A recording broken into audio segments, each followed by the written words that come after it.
Aloha!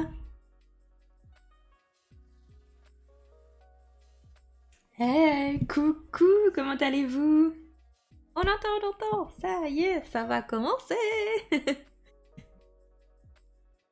Et la gourde remplie, prête.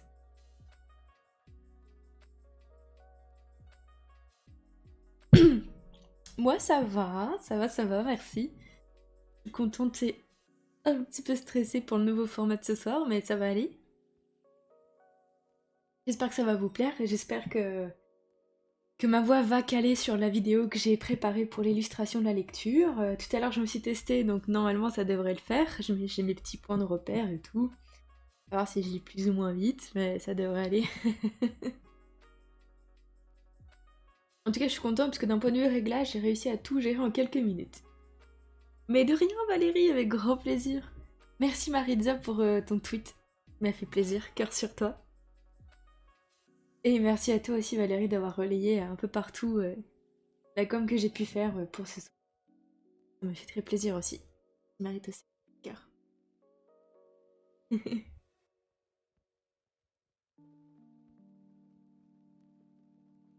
Oui, il est prêt, regardez, il est là. Il est là, il est là.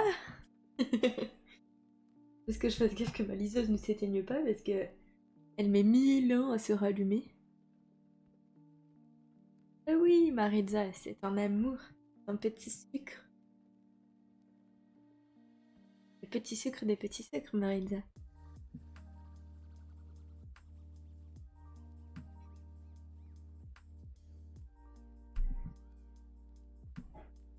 En tout cas, j'espère que ça va vous plaire. Et puisque vous êtes là... Oh, ça me fait vraiment plaisir, Maritza, de te voir. J'espère que ça te plaira. Et puisque vous êtes là, et du coup, vous savez déjà ce que je vais lire, je peux vous l'afficher en toute... attention. Magie, magie. 1, 2, 3. Ah, dommage. On recommence. Attends, si c'est bon. Wouhou, oui, le chapitre premier, le prologue et premier chapitre du tome 2 de Brume amère de Valérie Wanard. Je profite pour dire que si on fait point d'exclamation premier chapitre dans le chat, normalement, voilà, il y a l'Instagram de Valérie qui s'affiche, donc n'hésitez pas. Du coup, c'est une amélioration de mon format d'émission de lecture.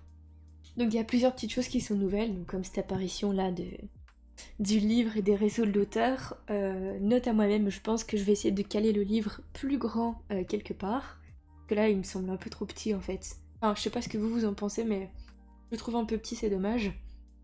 Donc ça sera amélioré.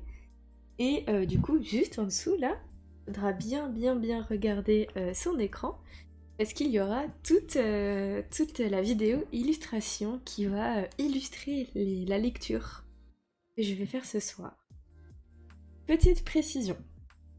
Évidemment, toutes les images d'illustration s'appellent des images d'illustration. C'est-à-dire que voilà, elles ne sont pas forcément 100% fiables, 100% précises par rapport à ce que je vais lire. Je pense par exemple au caractère, enfin au physique notamment des personnages, à ce que l'auteur avait notamment Valérie dans les lieux, tout ça. T'inquiète, il y a un petit faucon Marisa, ça, il était obligé d'être là. Mais toujours est-il que voilà, ça peut ne pas correspondre à 100% à la lecture, parce que c'est pas évident, hein. Et puis pas non plus monteuse, monteuse professionnelle, ni réalisatrice, ni productrice. Donc j'essaie de coller au mieux. Mais voilà, ça ne l'est pas, c'est une image d'illustration. Ça porte bien son nom, ça illustre, sans être 100% la réalité de ce que je vais lire. C'est juste pour vous donner une espèce d'aperçu, pour vous immerger un peu dans la lecture, quoi. Donc c'est juste pour vous prévenir, c'est un espèce d'avertissement, voilà. Oh, merci Maritza, merci beaucoup. Oui, petite ambiance, c'est ça, c'est pour être encore plus à fond dans la lecture, c'est pas juste me regarder moi en train de bouquiner derrière ma liseuse, c'est avoir des images. Pas des sons, parce que pour le moment c'est que l'image, je vois comment je m'en sors, et puis pour le son, je vais enlever en fait la musique que là on entend en arrière-plan, Et pour les émissions d'après, je verrai si je peux rajouter un fond sonore ou pas. Je vais voir. Une difficulté à l'autre, enfin, on avance étape par étape. Hein. Parce que là, déjà, ça m'a déjà demandé pas mal d'heures de taf. Donc le temps que, voilà, que je sache un peu comment me dépatouiller, comment bien gérer ça, comment bien organiser, comment préparer. Donc voilà. Allez, dernier petit tour sur les réseaux. Et on commence d'ici 21h10. Merci Valérie. Avec grand plaisir, vraiment.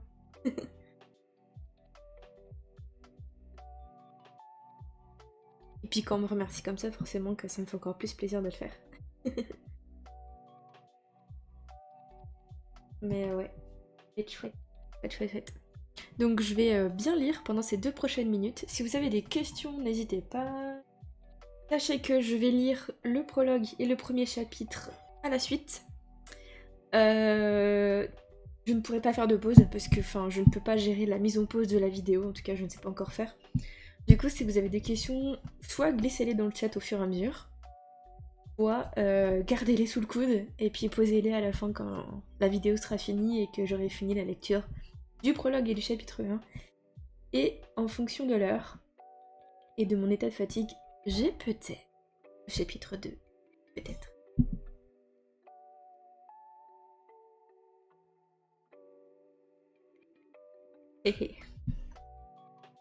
Peut-être. Donc voilà, on verra ce que ça va donner. En tout cas, tout à l'heure j'ai fait mon petit essai, ça avait l'air de bien se rouler. Et puis bah ma foi, s'il y a des loupés, du bafouillage, du cafouillage, c'est pas grave. On met pas la pression, tranquille, on est là pour profiter tranquillement et puis voilà. Et maintenant, couper la musique de fond. Parce que même pour moi, lire avec la musique dans les oreilles, ça va être... ok. Je sais bien que je suis multitâche, mais il y a des limites quand même. Et... ah bah voilà, ma liseuse s'est éteinte. Ah non, c'est bon. J'ai peur. Bah, moi je peux, Maritza, mais pas en émission. Parce que là je dois et vous parler, et réfléchir, et... enfin, c'est compliqué. Mais on verra plus tard. Allo Amidona! Tu arrives pile quand la lecture va commencer. Ça tombe bien. Du coup, comme tu peux le voir juste là, j'ai du mal avec ma droite et ma gauche, c'est inversé en fait. Nous allons lire, je vais vous lire le tome 2 de Bruit ma mère, La mort du tigre de Valérie Wanard. Oui, ça va et toi? Donc je vais tout de suite commencer la lecture et je vous souhaite une bonne écoute. Puis si vous avez des questions, voilà, comme je disais, n'hésitez pas à les mettre soit dans le chat, soit à les garder sous le coude pour tout à l'heure. Est-ce que vous êtes prête? Vous êtes sous le plaid, bien au chaud, avec de quoi grignoter? Moi je suis prête en tout cas. En plus c'est trop chaud parce que Valérie elle a surnommé le fichier extrait habit. Je sais pas si on va le voir, tout en bas c'est écrit extrait habit. J'adore. Elle est sur le feu, bah ouais carrément. Sous le plaid de quoi j'ai mis mes écouteurs. Parfait, nous allons pouvoir commencer. Oh, mais j'ai même pas mis le générique de l'émission, je le fais tout de suite. Générique. Ça marche. Mon dieu, ça marche pas. Oh non, il est cassé. Il est cassé. Oh, je foire tous mes effets depuis tout à l'heure, c'est terrible. Mon dieu. Ok, on réessaye. Non. Attendez. On va y arriver, on va y arriver. C'est un faux départ, ça arrive. Et générique.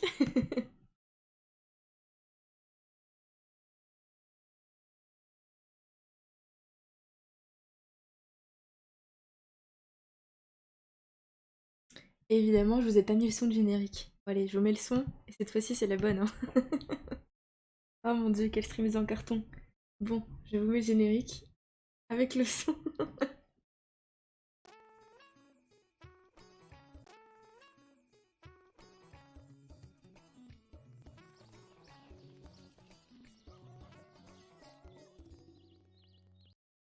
Voilà. Bon, maintenant qu'on est prêt. Ça y est, c'est parti.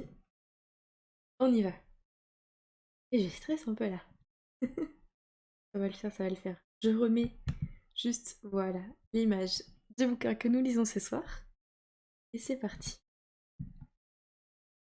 Lecture du tome 2 de Brume amère, La mort du tigre, par Valérie Wannard. Alors que de lourds nuages noirs déversaient leur colère sur Moscou, une femme d'une quarantaine d'années, aux formes généreuses, à l'aspect et à l'allure sévère, s'apprêtait à pénétrer dans l'un des plus grands gratte-ciel de la ville. Elle portait un tailleur sombre et affichait une attitude particulièrement froide en sortant de sa limousine aux dimensions démesurées. Malgré son apparente austérité, elle ne manqua aucunement de saluer le personnel de réception en se dirigeant vers l'ascenseur d'un pas assuré. Les portes se refermèrent derrière elle. C'était son moment de relâchement, le seul de sa journée qui s'annonçait à nouveau chargé. Ses épaules s'affaissèrent. Elle poussa un profond soupir de soulagement au moment où la cabine débuta son ascension vers le 56e étage. Cependant, après seulement quelques instants de répit, un grincement métallique se fit entendre, lorsque l'ascenseur s'immobilisa brutalement. Surprise, la PDG se redressa. Les lumières vacillèrent avant de s'éteindre. À présent plongée dans l'obscurité la plus totale, elle s'agrippa machinalement à la barre d'appui. Pendant ce temps, à l'autre bout du monde, quelque part dans la jungle des montagnes péruviennes, un homme svelte d'une cinquantaine d'années aux cheveux mi-longs châtain clair, guidé par un autochtone, gravissait la pente menant à une ancienne cité inca. Il venait tout juste d'atteindre le sommet, quand il fut lui aussi happé par les ténèbres. Son accompagnateur péruvien tenta de le faire réagir, en vain. Le regard de la femme ainsi que de celui de l'homme se figèrent. Tous deux perdirent le contrôle de leur esprit. Une brume légère s'épaissit rapidement, puis les enveloppa de son manteau froid. Ils furent alors projetés en une vision commune, au cœur d'un paysage sauvage de leur passé, dans la ville même où ils avaient grandi, Newington. Au milieu de ce décor, une voix féminine, douce et désincarnée, résonna, lointaine, semblable à un écho. Cette voix, il l'avait déjà entendue, il y avait bien longtemps. Depuis plus de 1000 ans, les éléments se déchaînent et nous mettent tous en danger. Il est temps que cela cesse, que la vie reprenne ses droits là où elle n'aurait jamais dû les perdre. Il est temps que la nature retrouve sa souveraineté dans cette région maudite. Pendant ces paroles, les paysages défilèrent comme s'ils étaient observés par un oiseau en plein vol. La forêt occulte apparut avec son immense clairière, puis le village et les habitations des elfes.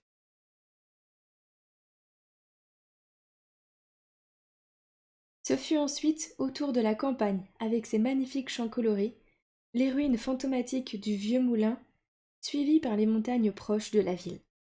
Le voyage continua au-dessus des plages de galets et de sable fin, pour se terminer sur les falaises escarpées aux rochers aiguisés.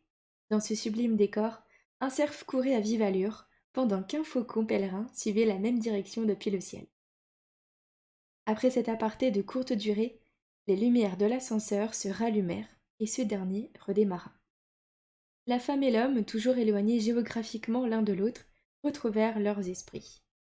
Ils secouèrent la tête avant de comprendre le message qui leur avait été envoyé. Chacun reprit ses activités, mais leurs pensées étaient communes. Poussés par une pulsion inexplicable, ils rentreraient dans leur ville natale pour y retrouver leur création.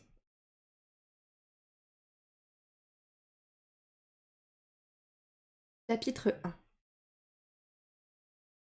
La voiture tentait de se frayer un chemin au milieu des bouchons. Nous avancions au pas depuis 1 heure, et tout comme les conducteurs qui usaient et abusaient de leur klaxon, je commençais à m'impatienter. Irrité, je me tournai vers Eric, sourcil français. Tu ne veux vraiment pas me dire où tu m'emmènes? L'interrogeai pour la énième fois, alors que nous étions immobilisés sur le boulevard principal de Newington. Je le scrutai intensément. Le soleil reflétait sur le tableau de bord et dans les lunettes sombres de mon amant. Dépité de ne pas avoir de réponse, je me renfonçai dans mon siège en soufflant bruyamment. Un léger rictus se dessina sur les lèvres de l'homme que j'aimais, seulement quelques instants après que je me fus retournée. Je refuserais d'y aller. Je lui jetai un coup d'œil agacé. Son sourire s'intensifia, mais il n'ajouta rien de plus. Je me concentrai alors sur l'agitation à l'extérieur. Cette artère de la ville était réputée pour ses grands magasins et centres commerciaux. Le magnifique beau temps avait incité de nombreux citoyens à se promener. Des personnes de tout âge profitaient de la chaleur printanière pour faire des boutiques. J'enviais tellement leur insouciance. Même si je ne connaissais aucunement la destination de ce voyage, ma valise, dernier vestige de mon ancienne vie, se trouvait dans le coffre. Après nous être éloignés de la maison de mes parents, le terceur m'avait d'abord emmené chez lui, où nous étions restés tous les deux cachés et enfermés pendant plusieurs jours, avant que nous nous retrouvions une nouvelle fois dans sa voiture gris anthracite. En trahissant les miens, je tirais définitivement un trait sur mon passé au sein de mon clan. Cette vie était irrémédiablement terminée. Je prenais mon destin en main, sans savoir ce qui m'attendait, ce qui nous attendait tous. J'avais la boule au ventre et étais secouée d'intenses nausées par moments. Le futur me terrorisait. Néanmoins, l'idée de commencer une nouvelle vie loin du complot orchestré par ma famille et leurs amis m'excitait. J'avais passé ces derniers jours à pleurer à chaudes larmes pendant des heures. Quitter les miens, mon histoire, mon passé et tout ce que je connaissais, de cette manière me déchirait de l'intérieur. J'avais l'impression de tourner le dos à mon identité, à la petite fille qui avait grandi et qui aujourd'hui ne savait plus qui elle était. Cependant, grâce au soutien d'Eric, j'avais réussi à reprendre le dessus. Après tout, je ne faisais que suivre mon cœur et mes sentiments. Il n'y avait rien de mal là-dedans. Enfin, je m'efforçais à le croire. Pourtant, au fond de moi, quelque chose semblait m'alerter et me faisait culpabiliser. Le trajet dura encore une bonne vingtaine de minutes. Je tentais à nouveau de savoir où nous nous rendions. Mon petit ami ne manifesta pas plus de réaction. Toutefois, plus le temps s'écoulait et plus Eric semblait mal à l'aise. Ses mains se crispaient sur son volant. Il s'agitait. Son attitude m'interpellait, et je sentais l'angoisse monter en moi. Nous venions de quitter la foule et les bouchons quand je me raidis soudain. Je me redressai et observai plus en détail la rue que nous parcourions. Nous l'avions déjà traversée. J'en étais persuadée. Au bout d'une seconde, je me rendis compte que nous étions de retour à quelques pâtés de maison de l'appartement d'Eric. Mon rythme cardiaque s'accéléra. Je ne comprenais plus rien. Pourquoi avoir fait ce détour pour finalement se rendre dans le quartier voisin? Que pouvait-il bien me cacher? Mon instinct animal était aux aguets, et je détestais cette sensation. À quoi tu joues? Me hâtai-je à présent sur le qui-vive. Reste calme, j'ai fait ça au cas où nous serions suivis, me répondit-il avec son détachement habituel. À demi rassuré, je décidai de faire confiance à celui qui ne m'avait jamais trahi, mais restai malgré tout sur mes gardes. Mes muscles ne se relâchèrent que partiellement. Il me fallait être préparé à toute éventualité. J'avais appris à me méfier des personnes proches de moi ces derniers temps. Mon estomac se noua au moment où le moteur se tut. J'observai l'extérieur. La voiture était maintenant garée sur une place de parking devant un petit immeuble. Je détachai lentement ma ceinture, sans lâcher des yeux le bâtiment par la fenêtre. Eric se précipita hors du véhicule et vint m'ouvrir la portière, alors que j'allais moi-même le faire. Je me figeai, surprise par son geste. Il me sourit chaleureusement en voyant que je n'avais pas l'habitude d'une telle attention. Attendri, je fis de même en posant un pied tremblant sur le trottoir. Une fois dehors, je levai la tête pour regarder un peu plus attentivement les lieux.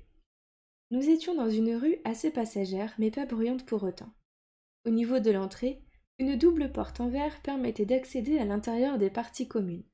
Nous l'empruntâmes tous deux, après que mon compagnon eut saisi un code sur le cadran digital. Pourquoi connaissait-il le code? Ce ne pouvait être qu'un endroit dans lequel il passait beaucoup de temps, ou bien il y venait régulièrement.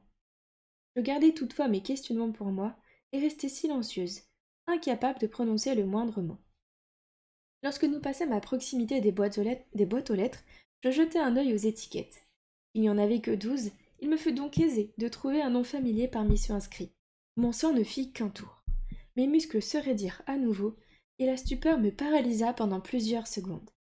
Cependant, quand je recouvrai mes esprits, mon instinct de survie prit le dessus, et je tentais de m'enfuir.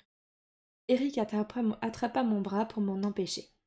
J'essayais de me dégager, apeurée par la perspective de me retrouver face à face avec l'occupant de l'appartement où nous nous rendions. Tout, mais pas lui, soufflai-je en gesticulant dans tous les sens. Calme-toi, il ne te fera rien, je te le promets. Il m'encercla fermement avec sa puissante musculature pour m'immobiliser. Ses grands yeux verts pâles plongèrent alors dans les miens. Au même instant, une apparition familière se manifesta dans ma tête. C'était le symbole en forme de croissant de lune barrée, celui qui était déjà apparu lors de notre premier baiser. Je m'apaisai soudain, hypnotisé par le regard envoûtant de l'homme à qui je ne pouvais résister. Mon corps se détendit progressivement. « Je n'en serai pas aussi sûre que toi, » murmurai-je finalement, après avoir retrouvé un rythme cardiaque normal. Eric me sourit avec tendresse tout en me caressant les cheveux. Mes yeux pétillèrent. Nous avons eu une discussion tous les deux, ce n'est que pour quelques heures. Je soupirai profondément en signe de résiliation. Je devais lui faire confiance, même si c'était difficile. Eric relâcha son étreinte et nous reprîmes notre chemin. Des escaliers en colimaçon se dressèrent devant nous. Je les observai de mon regard apeuré. Mes jambes me flageolaient. J'avais l'impression de monter à l'échafaud. Dès le départ, je traînais volontairement les pieds pour retarder notre ascension. J'entendis à plusieurs reprises l'exaspération de mon petit ami, ce qui ne fit qu'augmenter mon malaise.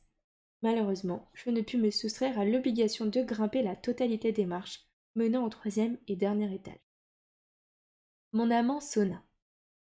Nous attendîmes devant une porte assez lourde de couleur rouille pendant une poignée de secondes. Je fixai mes pieds alors que l'occupant de l'appartement vint nous ouvrir. Entre. La voix grave de Johann Fossé brisa le silence qui s'était installé dans le couloir. Je sentais déjà ses yeux bleus froids sur moi.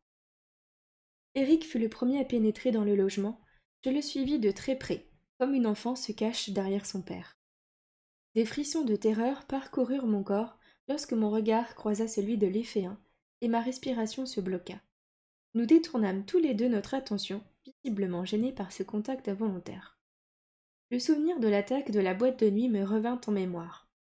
Cette impression d'être de nouveau prisonnière de sa masse d'eau. Je sentais le liquide m'envelopper, mon corps flottait alors que ma vie était sur le point de s'éteindre. Pour balayer au plus vite ce mauvais souvenir, je me concentrai sur la décoration de l'appartement. Ce dernier était plutôt petit, mais il était de notoriété publique que Johann préférait mettre son argent dans sa passion, la mécanique automobile. En revanche, l'habitation ne manquait pas de luminosité. L'Éphéen nous invita à entrer dans son salon et nous fit signe de nous asseoir sur le canapé. Nous nous exécutâmes à l'unisson. Proche du mur, le sofa donnait sur une table de salle à manger en bois clair, parfaitement assortie aux chaises. L'appartement était relativement bien rangé, ce qui m'étonna. J'avais toujours imaginé mon ennemi dans un 2 pièces aussi crasseux que poussiéreux, avec des bouts de pizza coincés entre les coussins. Merci d'accepter de m'aider, Joe. Je te revaudrai ça. Je sursautai en entendant ces paroles.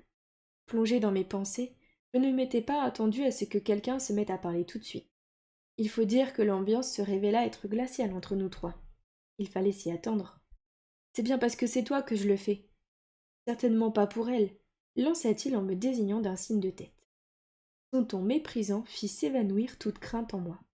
Mes émotions, instables depuis le départ de mon clan, et mon orgueil me déclenchèrent une colère aussi soudaine qu'imprévisible.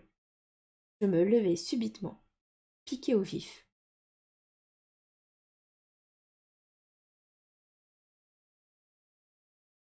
Tu sais ce qu'elle te dit, elle, la morue?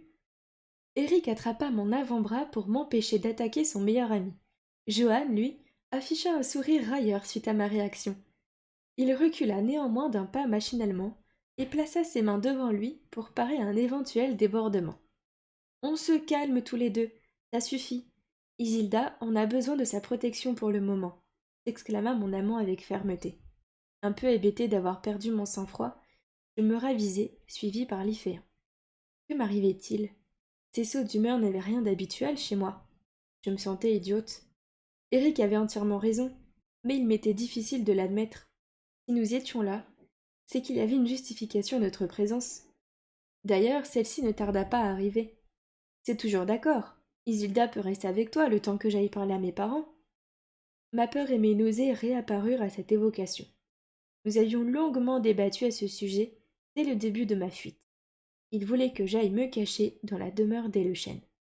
Cependant, cette idée me terrifiait. J'étais une ennemie, et pas n'importe laquelle. Qu'allait-il se passer si je me retrouvais sous leur toit, seule et vulnérable? J'avais pourtant fini par céder. Eric avait réussi à me convaincre. Nous ne pouvions pas rester dans son appartement, c'était le premier endroit où mes alliés allaient venir me chercher. Oui, mais je ne peux pas te dire que c'est avec plaisir que je le fais. Joanne ronchonna et croisa les bras en prononçant ces paroles. Parfait, répondit mon amoureux avant de se retourner vers moi. Izzy, je dois te laisser ici pour l'après-midi, je pense. Il faut que je discute avec mon père pour trouver une solution à notre situation. Il m'embrassa passionnément, puis se leva du canapé. Je l'observai, stoïque, sans ajouter le moindre mot. Il se dirigea vers la sortie avant de se raviser quelques instants. J'avais l'impression que son esprit fonctionnait à plein régime, comme si ce dernier devait traiter un très grand nombre d'informations à la fois. L'inquiétude se lisait sur son visage. Il n'était pas serein. Pourtant, depuis le début, il faisait de son mieux pour ne pas me le montrer. J'étais certaine qu'il ne voulait pas ajouter du stress à mon anxiété apparente. Son attitude me touchait. Je vous fais confiance à tous les deux pour ne pas vous entretuer. Joanne se tourna alors vers moi. Nos regards se croisèrent. Il éclata de rire alors qu'un sourire coupable, un brin espiègle, se dessinait sur mes lèvres et que mes joues se mirent à chauffer. Elle devait être toute. Il faut dire que ma rivalité avec les Féins était connue de tous et datait de ma première participation à une bataille. Dès notre première rencontre, j'étais devenue sa cible favorite. Un jeu mortel s'était alors installé entre nous. Ce n'est pas l'envie qui me manque, mais je ne toucherai pas à une plume du faucon. Et moi, pas à une écaille du poisson, ajoutai-je dans un sourire sarcastique. Eric fronça les sourcils en déplaçant son regard de Joanne à moi, puis de moi à Joanne. Nous lui sourîmes à l'unisson. Mon amant se détendit et nous sourit en retour. Fort bien, je vous fais confiance. Vous savez, je suis sûre que vous vous entendriez bien si vous ne faisiez pas les fortes têtes. Il nous fit un petit salut de la main et nous dit « Allez, je vous laisse ». Aucun de nous n'eut le temps de répondre. Eric avait quitté l'appartement. J'entendais déjà ses pas s'éloigner dans l'escalier. Mes craintes et mon angoisse refirent aussitôt surface. Elles m'empêchèrent de bouger. Mon assurance venait de disparaître aussi vite qu'elle était apparue. J'espérais alors que ce pénible moment ne durerait pas trop longtemps. Et voilà! J'espère que ça vous a plu! Vous avez parlé tout le long! J'ai vu 2-3 fois les... J'ai pu jeter un œil à vos messages. Attendez, j'essaie de remonter un peu. Alors, c'est super sympa. Merci Maritza. On n'a pas de carte. On n'a pas de carte dans l'histoire, mais là avec les images, c'est génial. Merci! Méfiez-vous des brumes. Ah ouais? Ne rien dire sur la voix, ne rien dire. Ne rien dire sur la voix? Sur quelle voix? J'adore l'image d'illustration pour la ville. Oui! Messieurs des elfes. Pas encore lu. Je comprends pas tout. J'adore. Je suis contente que t'adores Valérie. Il y a pas mal de pulsions dans l'histoire. Il faut un petit tour, juste un petit tour. C'est ça. Si vous saviez ce qu'il attendait. Ah Maritza, tu teases, tu teases. Du suspense. Le suspense, tu connais pas Valérie? Jamais trahi, c'est vite dit. Question that is why. Question that. Oui, tout à fait. La personne a des cheveux de couleurs différentes, c'était pas mal. Ouais, c'est pas évident de trouver les bonnes incarnations de couleurs. J'adore les vidéos choisies. Ah, je suis contente que vous avez aimé. Il y en a qui vont craquer. Pour ma part, j'aime faire Sonia. C'est parti 30 secondes pour répondre à un truc, c'est toi qui me gonflait, je reviens. Ah, souffle, oui, souffle, t'as raison. Ce regard, un sourire coupable. Faut que je reprenne cette expression juste pour faire plaisir à Val un jour. J'ai eu peur qu'il y ait des crocs. Ah oui, le dernier sourire. Ah, il était un peu... ouais. C'est qu'il n'y a pas de loup, c'est plus des... Non, non, je dis rien. Des vampires, pas des loups. Ah bah, je suis contente que vous avez aimé. Dans ce genre de récit. Bah, je suis contente, voilà. Je suis contente. Ça a été pas mal de travail. Bon, du coup, j'ai le chapitre 2. Si jamais vous voulez, on peut se lancer sur la lecture du chapitre 2. Je n'ai pas de vidéo et d'illustration pour le chapitre 2. Je n'avais préparé que pour le début. Parce que voilà, mon émission de base, c'est Jules, c'est le premier chapitre. Ce qui vient en plus, c'est du bonus. Mais si ça vous a plu, je suis ravie. Je vais boire déjà, parce que j'ai tout lu.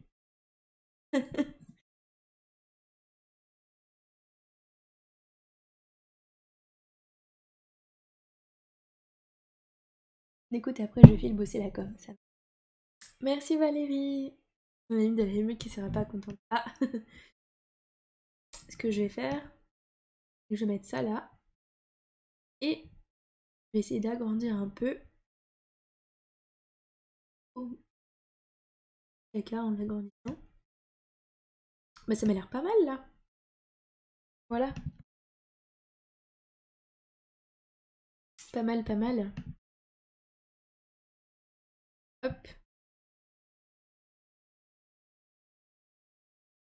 Merci beaucoup pour vos retours. Ça me fait très plaisir. Aucune idée de ce que c'est ce truc, mais je veux bien te voir nous faire des cœurs partout. Comment ça? Des cœurs partout? Tu parles des emojis? Genre des trucs comme ça?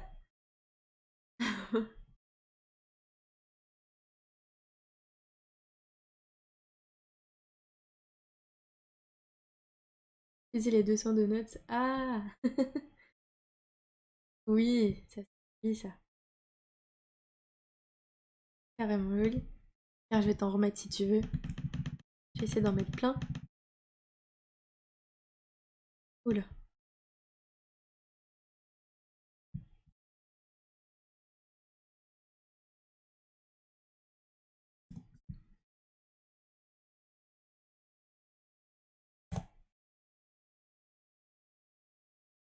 Wouhou! Bon, et bien du coup, si vous êtes partant, on peut se lancer sur la lecture du chapitre 2. Pour le coup, le chapitre 2, je ne l'ai pas du tout lu, donc je vais découvrir au fur et à mesure de ma lecture, donc si je bute plus que ce que j'ai pu buter un peu pour le chapitre 1, j'en suis désolée d'avance. Parce que autant le premier, je l'avais lu 3 fois, autant celui-là, pas du tout. Alors, chapitre 2. Eric reprit la route en direction d'une des banlieues pavillonnaires de Newington. Il avait prévenu ses parents de sa visite. Fort heureusement, les Le Chêne ne connaissaient pas la raison de celle-ci. Le Terçor s'était longuement préparé à cet entretien. Tant que je n'arrive pas au divorce, ok. Il avait travaillé avec soin ses arguments. Pourtant, cette organisation parfaite ne l'empêchait nullement de douter. Il profitait de son trajet pour répéter inlassablement les mêmes mots. Isilda était l'élu de son cœur. Le trentenaire se gara devant la maison où il avait grandi. L'inquiétude lui rongeait l'estomac. Une fois à l'extérieur, il s'arrêta devant le sentier menant à l'entrée. Il ferma les yeux, prit une profonde inspiration et souffla pour tenter de se détendre. Après tout, il s'apprêtait à parler avec ses parents, pas à défendre sa vie face à un tribunal. Il ne pouvait pourtant pas oublier son rang. Ce n'était pas une simple discussion familiale. Pas cette fois. Il allait s'adresser au chef de son clan, pas à son père.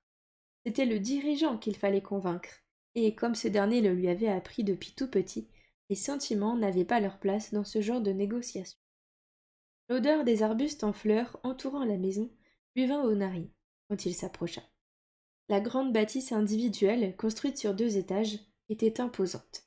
Elle dénotait quelque peu au milieu des maisonnettes plus modestes, mitoyennes pour la plupart.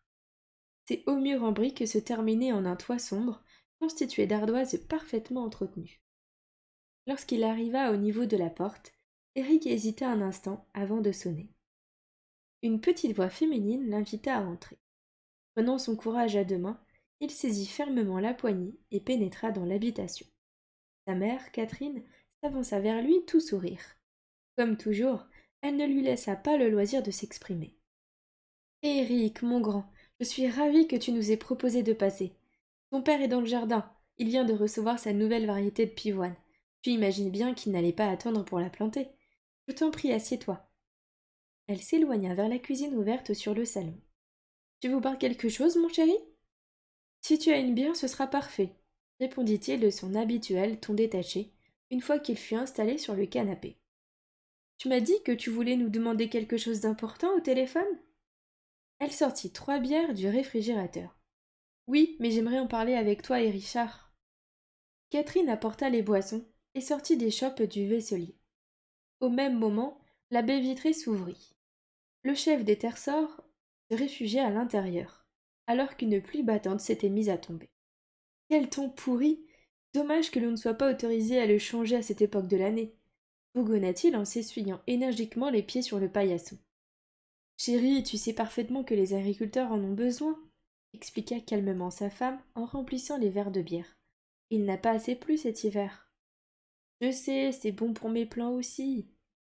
Le dirigeant s'approcha de son épouse et de son fils, puis s'assit à son tour. De par sa carrure d'athlète, Richard Le Chêne en impressionnait plus d'un. Physiquement, ses enfants l'avaient toujours comparé à un bûcheron ou bien à un rugbyman.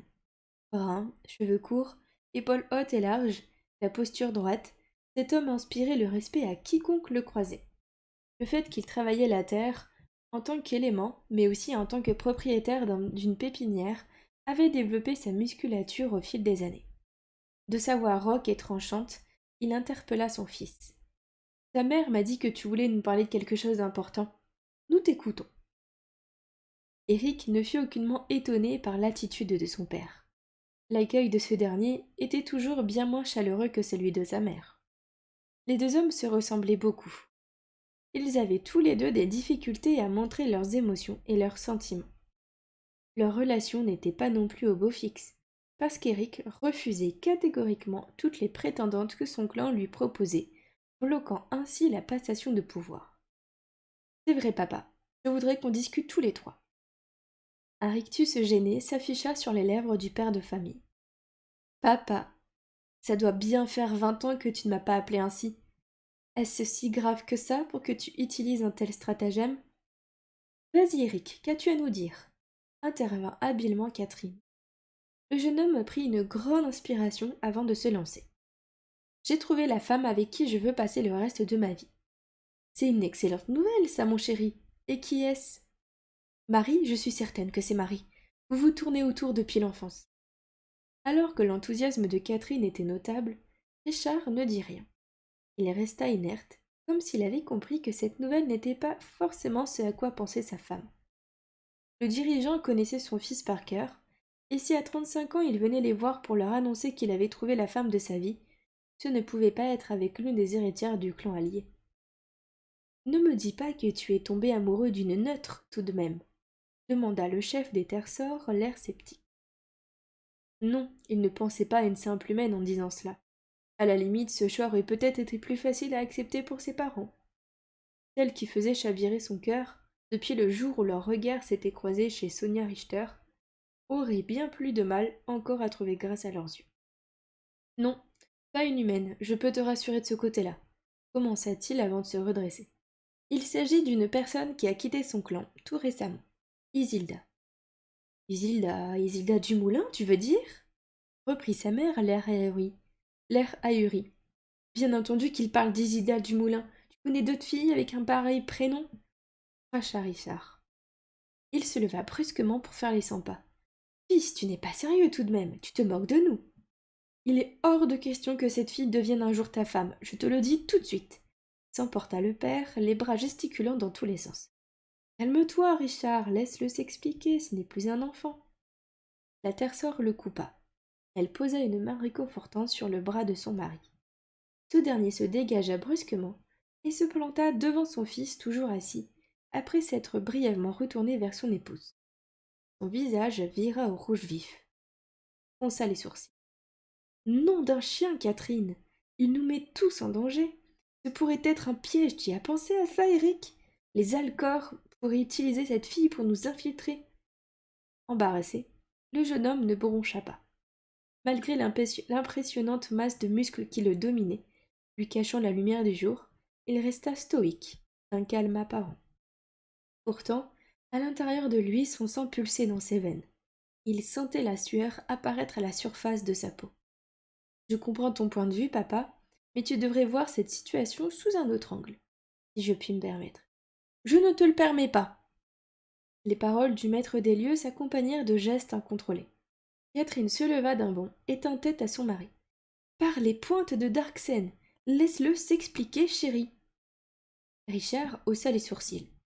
Pris de court par l'attitude de sa femme habituellement sereine, il cessa temporairement ses gesticulations et ses objections, un peu à contre-cœur. Catherine s'adressa alors de manière plus posée à son fils aîné. Parle, nous t'écoutons. Le soutien de sa mère apaisa quelque peu Eric, qui se sentit plus détendu pour s'exprimer. Avoir Isilda de notre côté pourrait bien détruire nos ennemis. Peux-tu être un peu plus précis? Je ne vois pas du tout où tu veux en venir, bougonna Richard en croisant les bras à hauteur de son torse. L'équation est simple. L'héritière des Dumoulin est promise à Simon Brasier. Leur fiançailles devait avoir lieu prochainement. Sans Isilda, pas de fiançailles. Sans fiançailles, pas de mariage. Sans mariage, pas de passation de pouvoir. Et cerise sur le gâteau, une forte tension entre les deux familles à la tête des clans devrait naître. Nous avons tout à y gagner dans cette histoire. Catherine se tourna vers son mari. Qu'en dis-tu, Richard? Honnêtement, je ne sais pas. C'est un gros risque, hésita-t-il. Que veux-tu de nous? Si tu es là, c'est que nous avons un rôle à jouer là-dedans, demanda la mère du terceur après un moment de réflexion. J'aimerais que vous m'aidiez à la protéger. Elle a trahi son clan et ses alliés en s'attaquant à plusieurs d'entre eux, dont sa propre famille.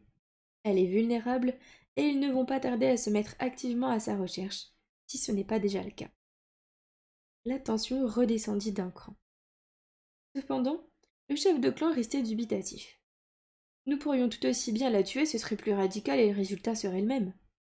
La panique envahit soudainement Eric, bien qu'elle ne se remarquât guère dans son attitude toujours aussi impassible. Son cerveau chercha immédiatement une nouvelle idée. Il ne pouvait pas laisser s'écrouler son argumentaire. Il ne pouvait pas laisser s'écrouler son argumentaire, et ainsi la perspective de faire d'Isilda l'une des leurs. C'est une possibilité, mais je pense que nous avons bien plus à y gagner en la gardant en vie et en la faisant basculer de notre côté. Elle a déjà quitté son clan et ne compte pas y retourner.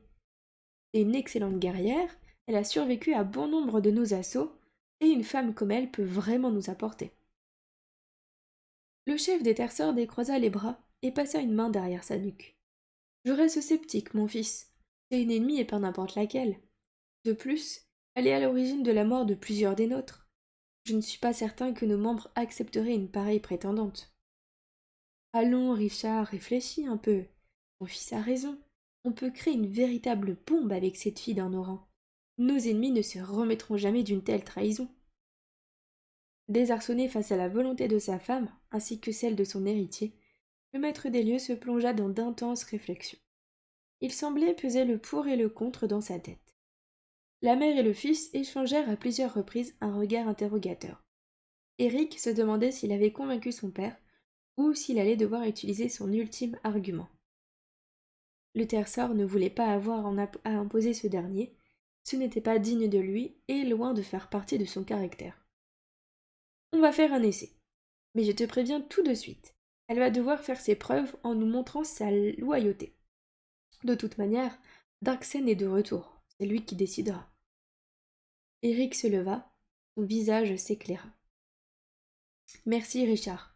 Je suis certain que tout se passera pour le mieux. Elle se pliera à toutes les exigences, je m'en assurerai. Il tendit sa main à son père. Celui-ci la serra après un mouvement de recul. Eh bien, le papa n'a pas fait long feu, ironisa le dirigeant légèrement déçu d'avoir perdu ce statut auprès de son fils aîné. Tous les protagonistes éclatèrent de rire à l'unisson. La tension entre eux était redescendue, mais le plus dur restait à faire. Prouver que l'Alcor avait sa place au sein des Terceurs et des Iphéens. À présent, la famille Le Chêne allait devoir faire avaler la pilule à la famille Fossé et aux membres de leur clan, ainsi que leurs alliés. Et voilà. Je profite pour mettre la musique. Voilà. Allô Saskia, j'ai vu que tu nous avais rejoint. Comment vas-tu? Ma petite padawan. Bon, du coup, pour ce chapitre 2, il n'y a pas eu de vidéo d'illustration. Mais j'espère quand même que la lecture vous a plu. Et de rien, Maritza, avec grand plaisir. De rien, de rien.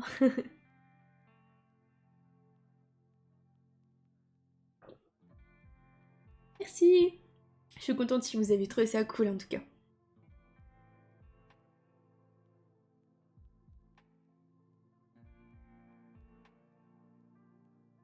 Oh ma petite Saskia.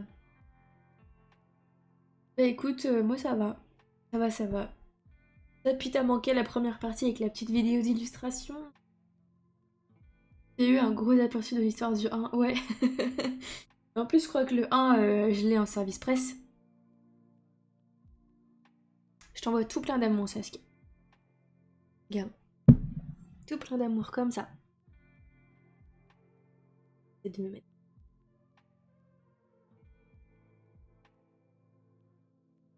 Mais il me semble, ouais, la Valérie, que j'ai ton tome 1 en SP. Donc je le lirai un de ces jours, je ne sais pas quand, mais un de ces jours. Il est sur ma liste. Peut-être le mois prochain, on verra. Ça serait plutôt raccord, ma foi. Au moins je serais déjà dans l'univers. Je serais déjà dans l'ambiance.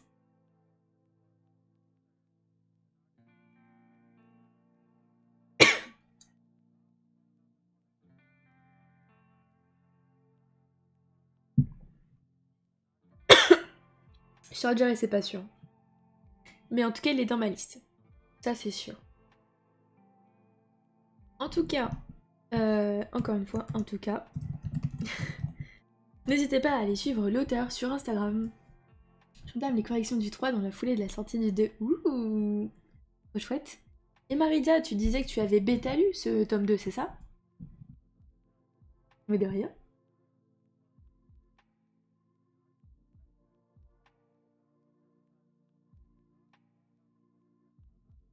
Tu as bêta lu.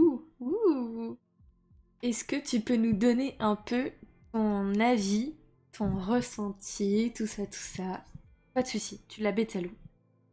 Donc suite à ta bêta lecture peut-être,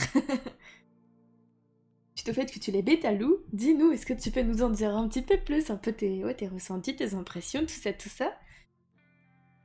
C'est intéressant, du coup, vu qu'en plus toi tu l'as déjà lu et qui sort là le 17 mai, si je me trompe pas Valérie, c'est le gaz d'en savoir un peu plus.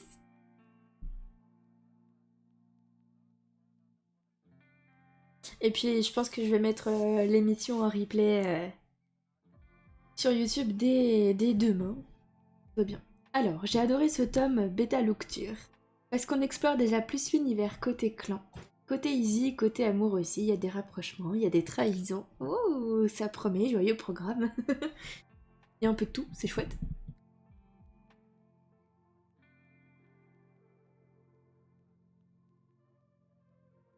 Il y a de la tension avec la mort du tigre, on s'en doute, on sait ce qui va se passer, mais c'est pour détourner notre attention d'autre chose.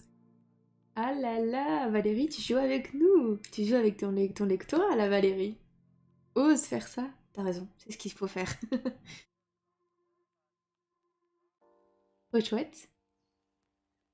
Trop chouette, trop chouette. Mais totalement. C'est bien, tu l'assumes. C'est parfait. Sans rien spoiler, c'est plus incisif, des thèmes abordés importants, de la sociopolitique aux droits des femmes. Ouh, je ne dirais rien d'autre, et ben tu nous as déjà pas mal partagé, merci Maritza. Tu es une autrice très fourbe, Valérie, très bien, c'est noté. Ça marche. En tout cas, merci beaucoup à vous d'avoir été présente. Présente, du coup, je peux dire présente parce que vous n'êtes que des girls ce soir. Merci beaucoup à vous d'avoir animé le chat aussi. Merci à vous pour votre écoute et pour votre accueil concernant cette premier format d'émission de lecture illustrée. Mais de rien, avec grand plaisir. Que je peux faire... Est-ce que je remets un petit coup le générique pour la fin? Je ne sais pas. Bon, non, il n'y a pas de... Non, c'est juste le générique de début en soi. Mais de rien, de rien, de rien, avec grand plaisir. Team Fourbe, ouais, non mais j'avoue que moi je le suis un petit peu aussi.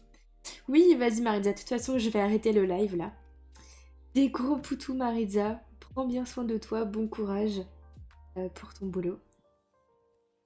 Et puis Saskia, je te souhaite de bien te reposer. Prends bien soin de toi aussi. Et Valérie, merci beaucoup de ta présence, c'est toujours chouette quand il y a l'auteur qui passe. Je passe un petit coucou à Bi, je vois que j'arrive à la fin. Ah oui, Kousa! Kousa, je suis désolée. Tu arrives au moment, je suis en train de faire les au revoir. Bon, il y aura le replay si jamais. Parce que du coup, pour la petite anecdote, Kousa, ce format d'émission de lecture a été légèrement amélioré. C'est-à-dire que c'est une émission de lecture illustrée. Donc j'ai une vidéo qui tourne en même temps que ma lecture pour illustrer la lecture. Voilà, ça rend la lecture, en tout cas j'essaye de la rendre un peu plus immersive. Donc si jamais ça t'intéresse, tu pourras aller voir le replay qui sera en ligne dès demain, je pense, sur la chaîne YouTube du portail de l'Autodie. Mais ouais, désolée d'arriver, enfin de partir quand tu arrives. Merci beaucoup Valérie, et bonne soirée aussi. Ah, merci Valérie. En tout cas, quand elle sera en ligne, je te l'enverrai le lien par message privé, et comme ça tu sauras. Mais ouais, je pense que je vais le faire pour demain. Ah, ça marche, tu streamais sur quoi alors, Cousa? Dis-moi tout. D'ailleurs, ça me fait penser, je vais aller voir si quelqu'un d'autre stream. On peut peut-être partir là-bas. Je vais aller voir ça tout de suite. Alors.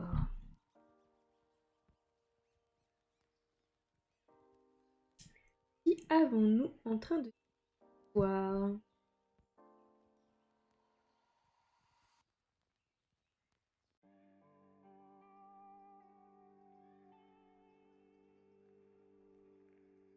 Build up, I love your smile. Ouais. Alors, du jeu vidéo pour pas changer. Du jeu indé que personne connaît là aussi pour pas changer. Ah ouais, non, il n'y a pas les... Il n'y a pas les sauts. Ouais. C'est vrai que je pourrais les mettre. C'est vrai que j'ai pas activé ce truc-là. Je sais pas du tout comment faire, mais c'est vrai que j'ai pas du tout mis ça. Et ben si ça vous dit, on peut faire un petit coucou à I Love Your Smile en allant chez elle. Donc ne bougez pas. Je vais mettre l'écran de fin, mais je vais lancer le raid dans la direction de I Love Your Smile pour qu'on aille lui faire un petit coucou. Donc prenez bien soin de vous, toi aussi Kouza. Et merci quand même d'être venu faire un coucou, ça me fait plaisir. Et puis je vous souhaite une très bonne fin de soirée. Et surtout ne bougez pas parce qu'on va partir chez I Love Your Smile tout de suite. D'accord ?